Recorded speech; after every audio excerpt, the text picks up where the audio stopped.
Today serial review के साथ जुड़े रहिए। कहानी ने ले लिया है एक चौंकाने वाला मोड़, और अब जो होने वाला है वो सभी को हैरान कर देगा, क्योंकि अब वो राज सामने आने वाला है जो बहुत वक्त से छुपा हुआ था।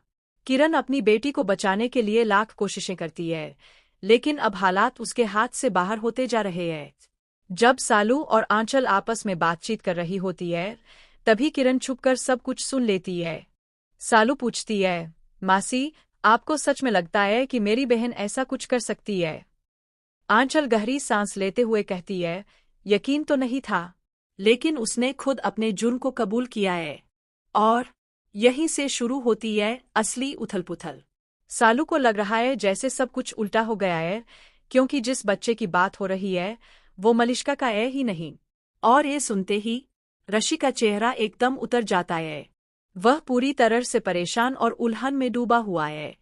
उधर लक्ष्मी बेहोशी की हालत में होती है, और जैसे ही उसे होश आता है वह टूटे हुए दिल से ऋषि से कहती है, जब मेरी तुमसे शादी हुई थी ना, तो मेरे बापूजी ने कहा था उस घर को अपना घर समझना, और मैंने तुम्हारे घर को ही अपना मान लिया था।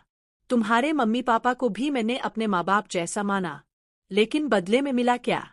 गैर था दर्द। ऋषि कुछ भी कह नहीं पाता, क्योंकि लक्ष्मी के शब्द उसके दिल को चीर रहे होते हैं। अब लक्ष्मी अपनी बेगुनाही साबित करने में कोई कसर नहीं छोड़ रही, और ऋषि के मन में फिर से सवाल उठने लगे हैं। उधर मलिष्का की हालत भी बिगड़ रही है। वो डरी हुई है, घबराई हुई है, और इसी डर में वह करने जा रही है एक बहुत बड़ी गलती। जी हाँ, आपने बिल्कुल सही सुना।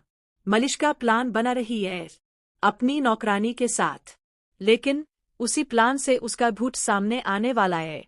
भावना, जो मुकेश की पत्नी है और इस समय प्रेग्नेंट है, उसे पूरी सच्चाई का पता चल जाएगा, और वो जाकर सालू को सब कुछ बता देगी। अब मलिष्का की चाल उसी पर भारी पड़ने वाली है। पूरा सच सबके सामने आने ही वाला है, और कहानी में आने वाला है अब तक का सबसे बड़ा ट्विस्ट। तो बताइए, क्या आप तैयार हैं इस धमाकेदार एपिसोड के लिए?